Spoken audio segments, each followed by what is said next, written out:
I have come into possession of a disturbing U-Matic format videotape. A couple of days ago I scored a contract job to strip an old TV studio that's been closed since the mid-1980s. I'd like to be vague here. It was in a small Midwestern city. The studio had been through the hands of at least two major owners. You could still see the outlines where the old network logos used to adorn the walls. The place was small, a tiny studio room, an equipment room and a relay antenna. I guess back in the 70s and 80s everywhere had to have their own broadcast centre. Whatever network owned it last must have forgotten about the place. According to some paperwork I found inside, it seems to have been sitting empty since 1986.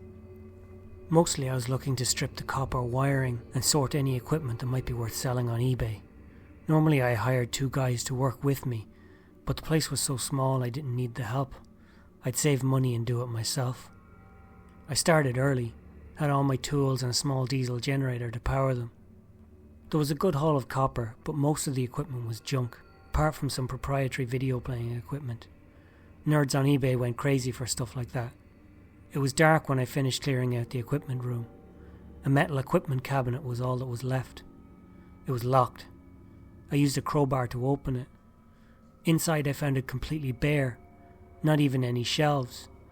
The steel back of the cabinet was warped and bulging towards the wall. But the wall was flat. How was that possible? I shone my work light into the cabinet and saw a locking pin up in the corner. Pulling the pin, I released the rear of the cabinet with a pop and it swung open. I shone my light and revealed a tiny room. There was a small metal desk and a chair with a phone. There was also an old U-Matic video editing and playing unit with a built-in monitor. On the desk was a briefcase. I was deeply unnerved by the room, but too curious to leave well enough alone. The case was locked with a simple combination lock, but it was so old and degraded I was easily able to pop it open with the crowbar. Inside were two video cassette tapes. They were U-Matic format, an antiquated tape format TV studios used to use. The first tape was labelled Whistleblower, and the second Home Protection. I was relieved. The room was clearly some kind of safe room to store pilot tapes or something.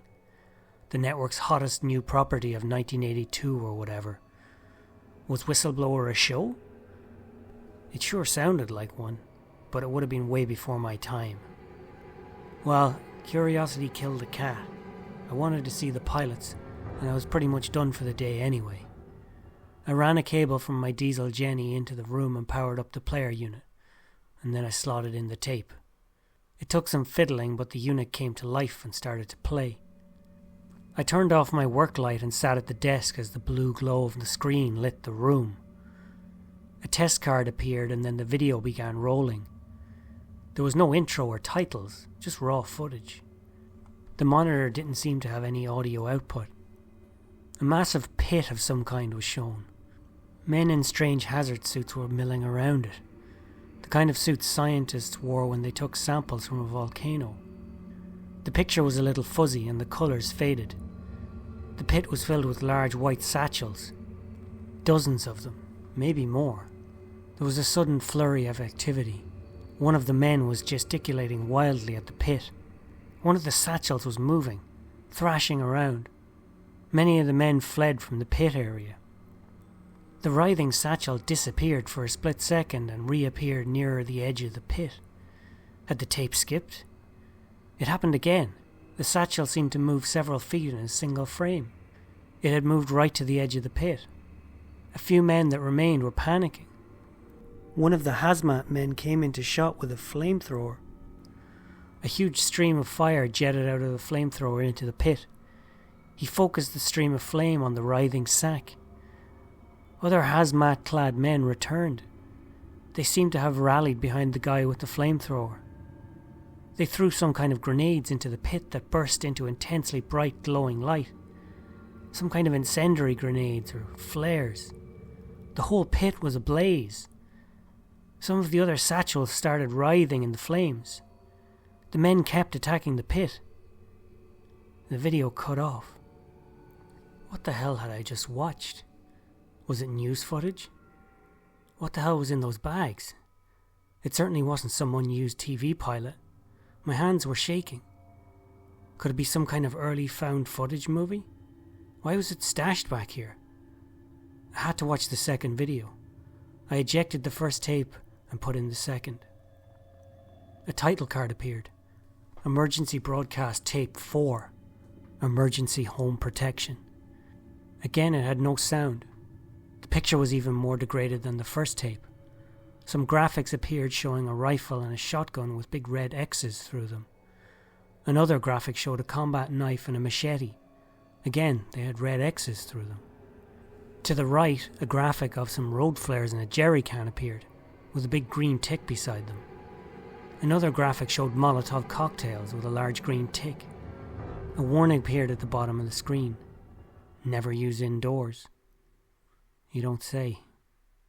The graphic disappeared and another one appeared. It had a title. Sealing your home, the best defense. Items on the graphic slowly appeared. There was clearly supposed to be a voiceover. Rolls of duct tape, caulk in a caulk gun, and black plastic bags appeared. All had green check marks. Another graphic appeared with a title, Critical. Below, a container of household salt was shown taking up the full screen, with a large green check mark. It was clearly important. What the hell was this? The video cut to the exterior of a typical suburban home. Then it cut to the interior. A middle-aged couple were stood at their kitchen table. The man had a large handlebar moustache. The woman had thick glasses with big frames. It looked to be very late 70s or possibly early 80s. They had garbage bags, tape, a caulk gun, and 2 containers of salt. The video cut to the couple in front of a window with the garbage bags and tape. They seemed to be sealing the window. The quality of the tape became worse and the U-Matic player gave out a nasty mechanical clunking. Then the picture shut off. The tape was wedged in the machine.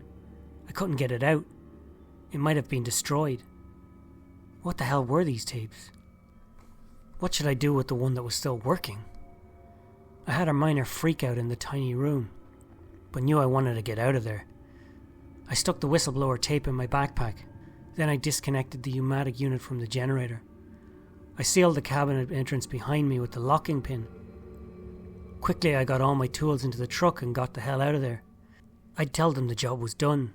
The place was ready for demolition. Driving home I couldn't stop thinking about the first tape.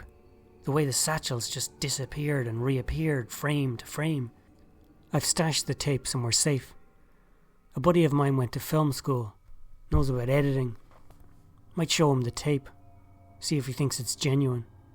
I don't think I'll be able to sleep right until I know the things I saw on that tape weren't real.